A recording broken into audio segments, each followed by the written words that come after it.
All right, Nancy, let's get started just right off the bat. I know you've worked with professional athletes in sports nutrition. I know you've got a private practice up in Boston. You've written books. What draws you to sports nutrition? I always loved being outdoors, hiking, biking, cross country skiing, swimming. Is just, nature. And then it sort of just evolved into getting into sports nutrition. But I'm pre Title IX, so I wasn't an athlete myself. Did you Um, play sports? yeah, I did the traditional school sports like field hockey and softball and basketball, but there were no, women's sports teams or anything. In college, I wasn't involved in sports, but Ah, I did a lot with the outing club. And like I say, I really got into the outdoors and enjoyed that. interesting. So you've seen like sports nutrition change as a field because I know athletes are more aware of everything. What are the biggest changes you've seen in sports nutrition since before Title IX days till now? Well, I see the biggest changes is that people are aware that nutrition matters and that when people have a plan, they can perform better. I mean, just for example, there's an interesting study that was done with a group of um, recreational marathon runners, and half the group was given uh, instructions on how to carbo load and what to eat the day before and what to have for breakfast before the marathon and how to fuel during and how much to drink. And they practiced this during their training. And the other group was told, eat well and have a good run. And the groups were divided so that what they thought their marathon time would be. So the groups were equal in terms of abilities, but the group that had the nutrition input for improving their sports diet, they ran 10 minutes faster than they predicted. So that's just Interesting. one example of how food works. It matters. And people are realizing that if they're doing all this exercise, they might as well get the most out of it by eating well. Yeah, so we had people that it sounds like they were marathon runners who kind of knew, like, all right, I'm going to get like 3.5 hours or Yeah. whatever. Yeah. And then they did better than they thought. Correct. Interesting. And so, like, the people who didn't do the carbo loading, that's kind of like the early days of nutrition. It's hard to imagine these days that people like didn't care about nutrition. It seems like people can get like wrapped up in their heads around nutrition. There's so much information these days. We've really come a long ways. Yeah. When I first started, I mean, people would say, well, what do you do for work? And I say, I'm a sports nutritionist. And they go like, what do you do? Like cook spaghetti, or people would joke, oh, I'm really into vitamin M2 M&Ms or And I know, vitamin yeah, D3. and I know one big thing about what you do is you help create plans for people. What does that look like when you're creating a plan for someone? Well, what I do is I teach people how to eat for energy. And the average person who exercises wants to lose weight. So they diet at breakfast and they diet at lunch, and then they get too hungry and then they blow it at night, and they've been on low energy all day. They train on fumes and they end up gaining weight because they overeat at night. So I work a lot with meal patterning and help people to know they're either fueling up or they're refueling. I And feel how do like they this is structure their such an day? important topic for Yeah. anyone.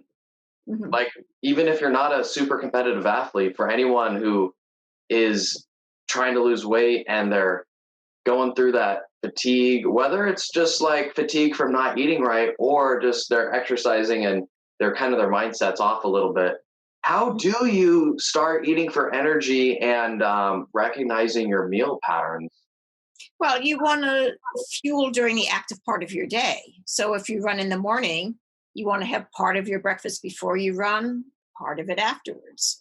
If you run at noontime, what you eat for breakfast and a pre exercise snack will fuel you for your noontime exercise. if you're training after work, then what you eat at breakfast, lunch, and in the afternoon will fuel you up for a high energy workout. So it really looks, what I do is estimate how many calories a person deserves to eat and divide that into 4 food buckets. And so they get a food bucket every 4 hours, a breakfast bucket, so like breakfast at 7, lunch around 11, second lunch at 3, dinner at 6 or 7, and have let them know how much they should be having in each of their food buckets and when the best time is to eat it, and they can split it up so that, like I say, they're either fueling up or refueling. I have a sports nutrition guidebook that I've written, and there's a lot of information on how to fuel for energy and how to have energy to exercise even when you're trying to lose weight. So I love it. Yeah. And even with intuitive eating, people think that intuitive eating can be this like, woo, like new agey. It sounds very like new agey. And, but a huge part of intuitive eating is giving people the basic structure, like training wheels on a bike, which is this basically what you described in many, many ways, that eating regularity. Why is eating, and I think you were touching upon it, eating regularly so important? Each cell in the body has a circadian clock, and all these cells combined create circadian rhythms. And the body is designed to be fed during the daylight hours, during the active part of the day. And so if you're just having coffee for breakfast and lettuce leaf for lunch, and then the whole bag of Cheetos at 9 o'clock at night, you're really not fueling according to your circadian rhythms. And so I would just have people, recognize the importance of eating at the right times. And there's a lot of intermittent fasting information that's going around, and that's just not intuitive. Hunger is simply a request for fuel. Your body is saying, I burned off what you gave me. May I please have some more gas? And the answer is, oh, no, food is fattening. Or, oh, I don't have time. And, oh my God, yeah. And people just don't respect the power of food and the importance of food in terms of energy.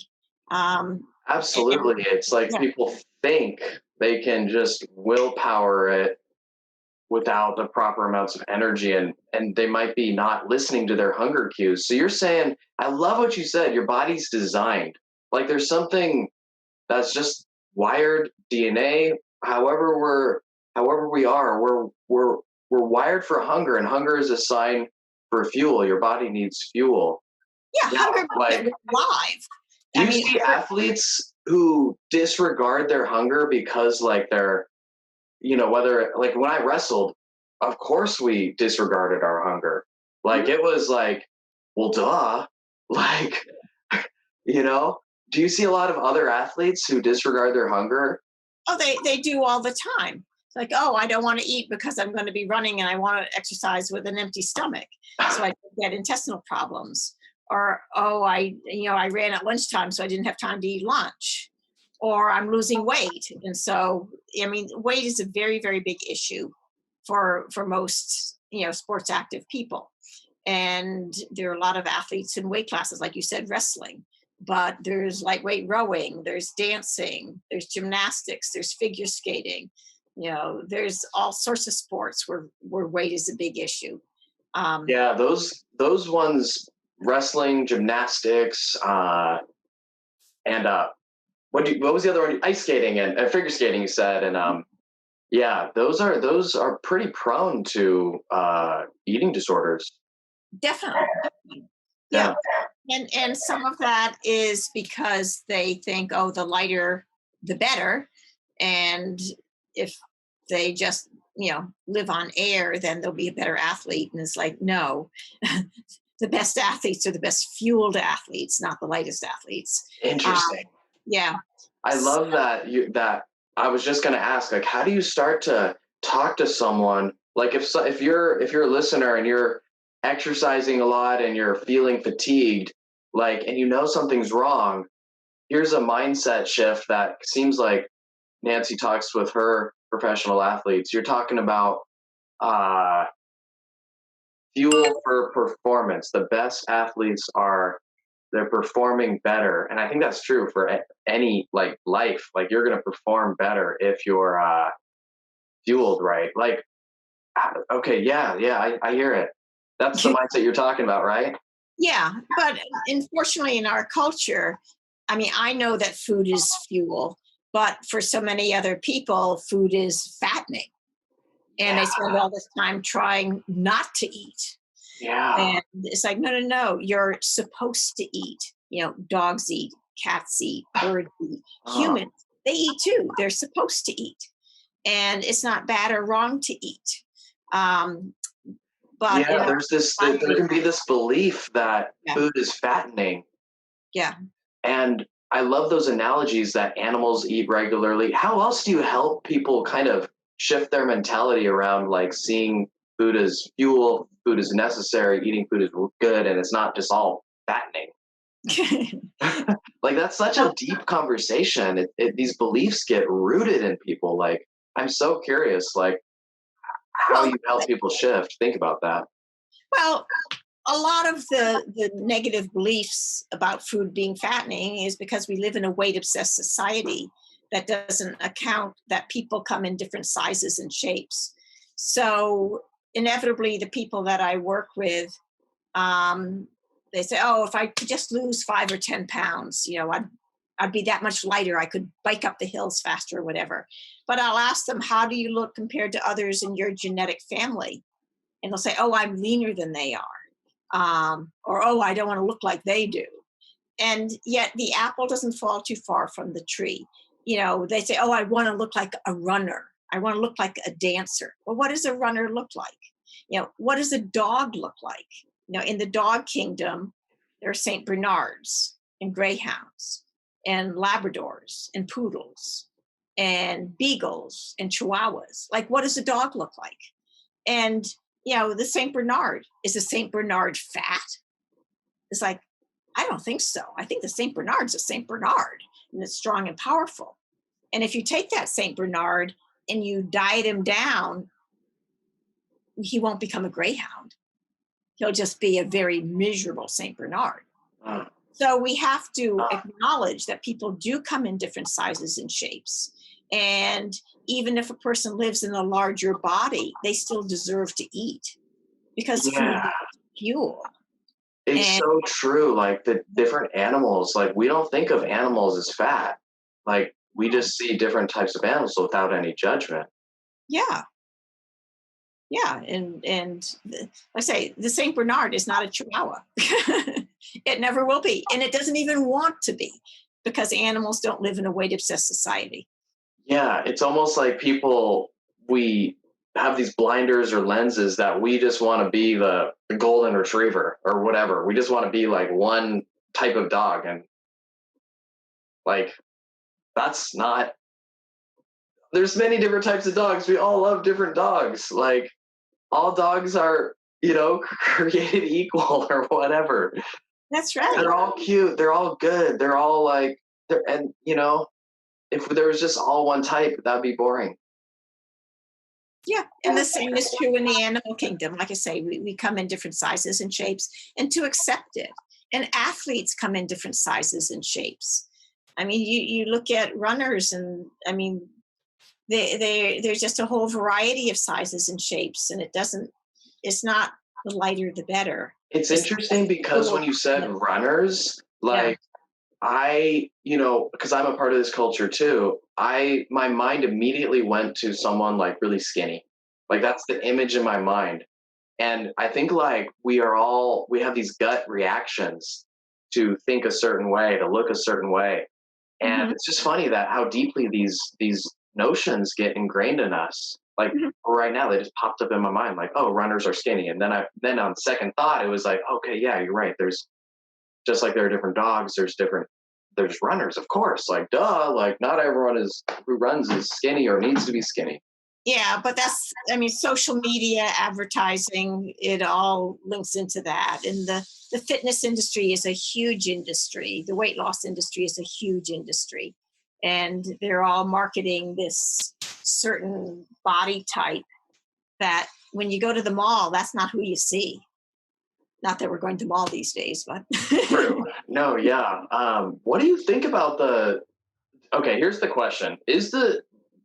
We'll say weight loss fitness industry, is it intentionally misguiding people? Like they know that people who try to lose weight are going to gain it back on a diet, but they keep advertising their diet or cleanse, or is that intentional or what? well, certainly they give the message that this program works. Why this person lost 10 pounds in 2 weeks. But they don't mention that in 4 weeks, that person has gained it all back plus more. Yeah. So when clients come to me, they say, "Oh, I was on blah blah blah diet and it worked." I'd say, if it worked, you wouldn't be in my office right now. And by the way, it didn't work. You worked. And when people go on these semi-starvation diets, they work really hard. I mean, it is not easy to live hungry. And so that's where working with a professional, registered dietitian who specializes in exercise and performance um, is really the better route to go than going on a diet.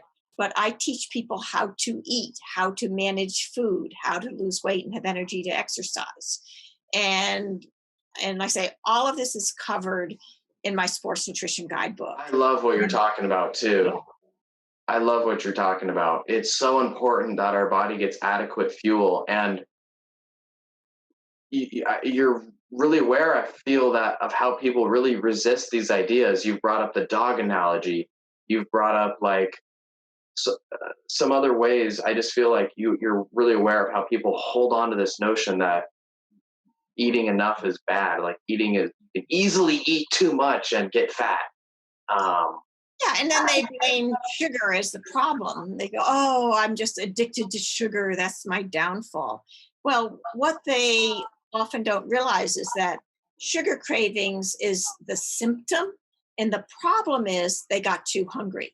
When people get too hungry, when they diet too hard, they crave sweets. Their body wants quick energy. It wants sugar. When the blood sugar drops, the brain doesn't get fed. The brain relies on sugar for fuel. And so when the blood sugar drops and the person's hungry, then if they just ignore the hunger signal, then it turns into a great big growl, and the Cookie Monster takes over. So if anyone in the audience is thinking that they're addicted to sugar or have this, sweet tooth, that there's a possibility that if they were to eat double their breakfast and double their lunch, that their sweet cravings would disappear.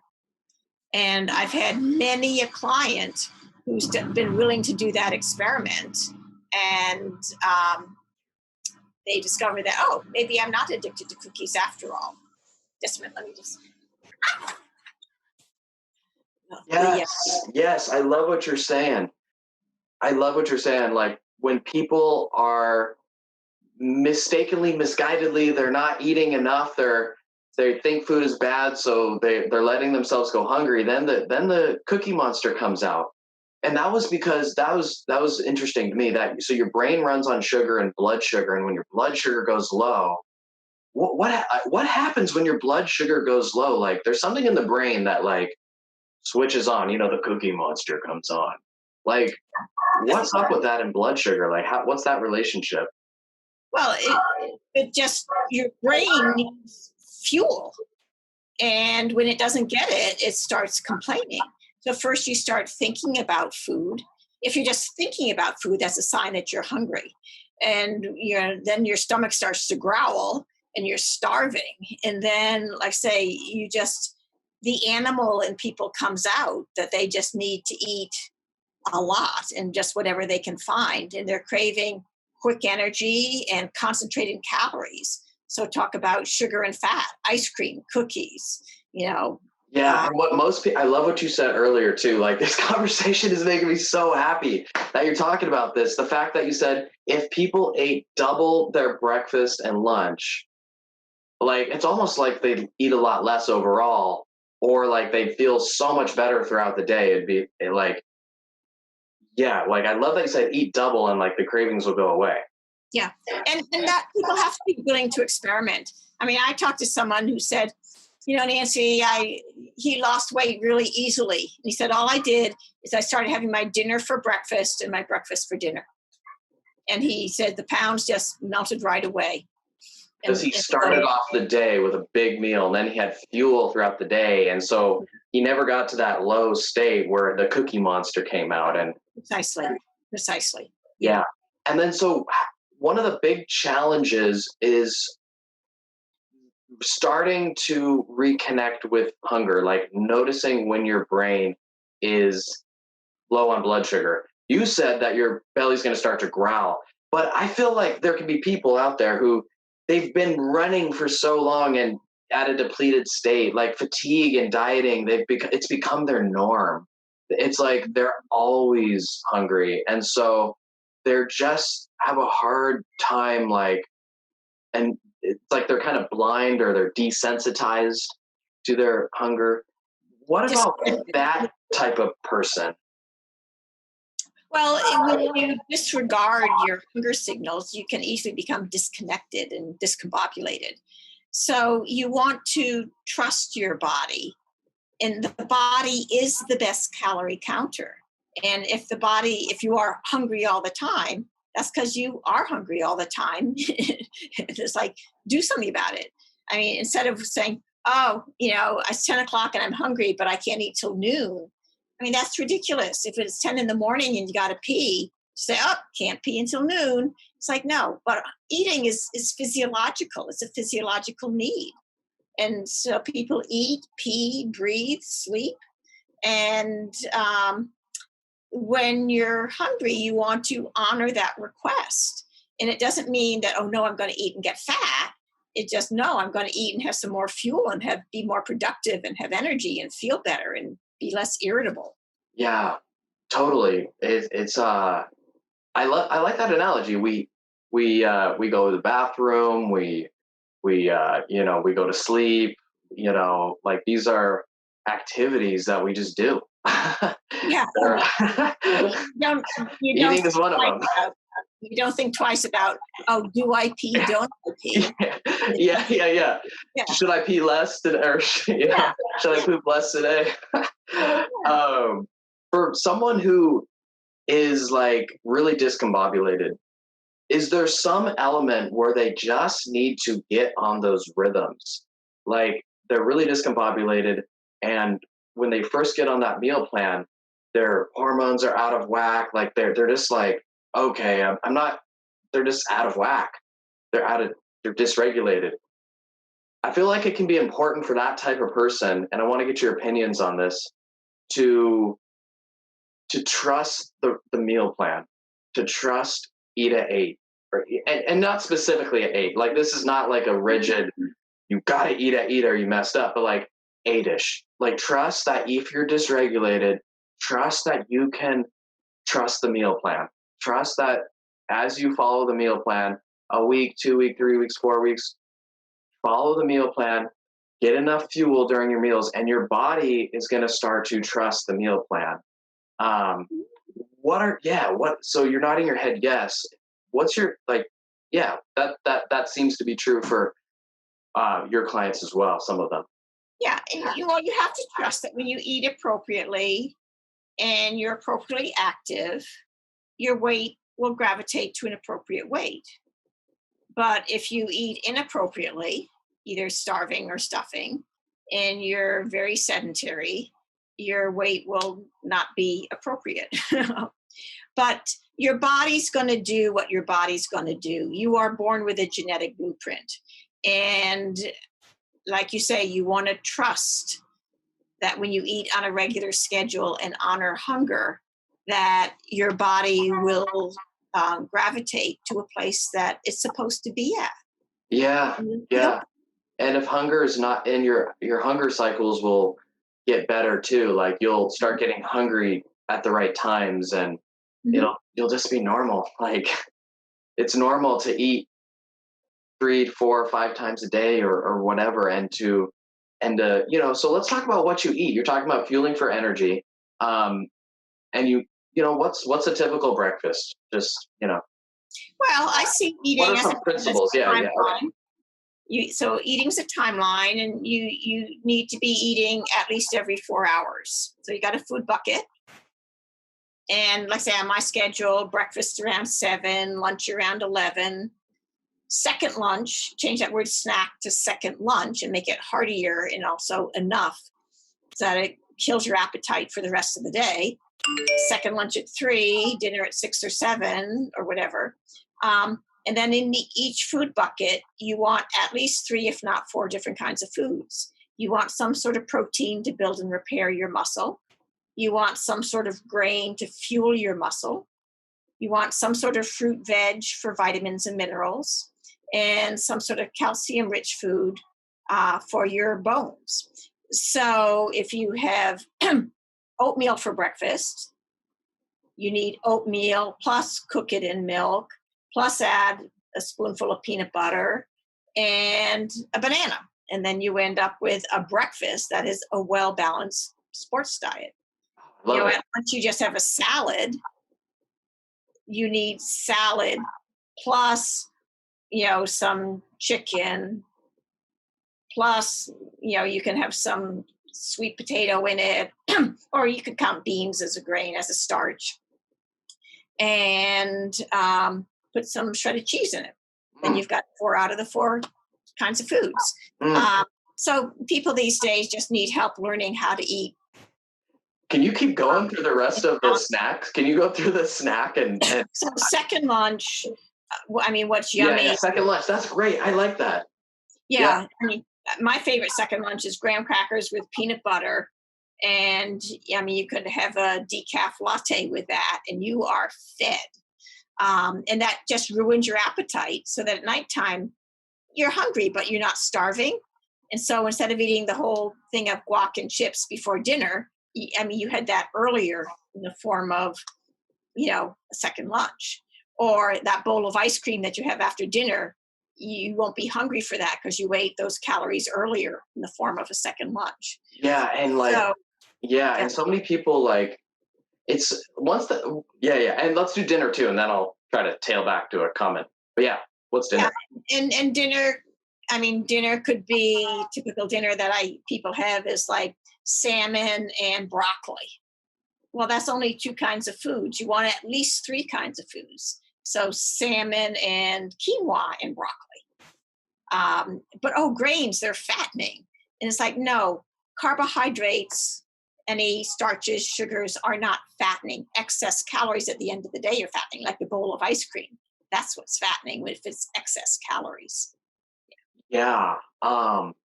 And what about fullness? Are people afraid of fullness? If they think food is bad and then they're eating this amount of food and then it's like it's just more food than they're used to. Well, their body gets used to it. A lot of people like being hungry because if I'm hungry, that means I'm not getting fat. And if I'm full, that means, oh no, I overate. But there's a place called content, satisfied, and that's how kids eat. The kids eat when they're hungry, they stop when they're content. They never run out of energy. Food's not an issue, weight's not an issue. They eat when they're hungry, they stop when they're content. And that's what grown-ups want to get back to doing, just intuitively, Uh, stopping when they're content and not getting into, last chance to ever have cookies. I had one, I'd better keep eating them all because tomorrow I can never have them back again because I'm back on my diet. yeah. Oh yeah. That content. I think that's the key. Yeah. Like just thinking about like, is your belly content during the day? So important. Yeah. Yeah. Hey, so I wanted to just finish up here by asking you first, where can people contact you? I have a website. which is Nancy Clark, NancyClark, Nancy Clark RD, as in Registered Dietitian. So it's nancyclarkrd.com. If you don't remember that, just Google sports nutritionist Boston, and you've also, like, for any athletes out there who either want better performance or kind of resonate with some of the topics that we've been talking about, Nancy's written.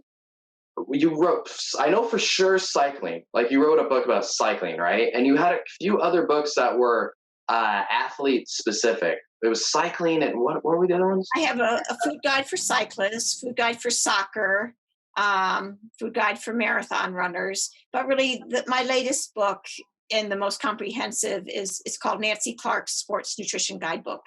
And it just was recently released, and it's got sections on day-to-day eating, like how do you manage the American food supply, a section on sports nutrition, fueling up, fueling during, refueling, section on weight and how to lose weight and have energy to exercise, how to manage disordered eating and dieting gone awry. And then it has a whole section on recipes, quick and easy sports recipes that are, easy to make, family foods, and will fuel you well and please your tummy. Oh, and you mentioned that you'd worked with professional sports players as well. Anyone that we name recognize? Oh, well, I've been team nutritionist for the Red Sox. That is so cool. With the Celtics. And Nancy was the nutritionist behind the Red Sox comeback. Well, I don't know. I'm just making that up. Yeah. Her nutrition can save the World Series. I don't know. I'm just kidding. Professional athletes are just people like the rest of us, and they have the same confusion and concerns, and so we're all just humans trying to feed our bodies and take care of them the best that we can. And then last question, what is your biggest in eating enlightenment? Like, what's the biggest mindset change for your clients if you had to sum it up in like a quick sentence? The dog kingdom. People really get it when I talk about St. Bernard not being fat. Interesting. I'm gonna take a leaf out of your book and try to talk to people about that as well. I really appreciate you, Nancy, for coming on, for sharing your wisdom. You're very practical, just warm-hearted, humane. Yeah, you're humane guidance. I cannot wait to read your book. And thanks for coming on. Well, it's been my pleasure. Eat well.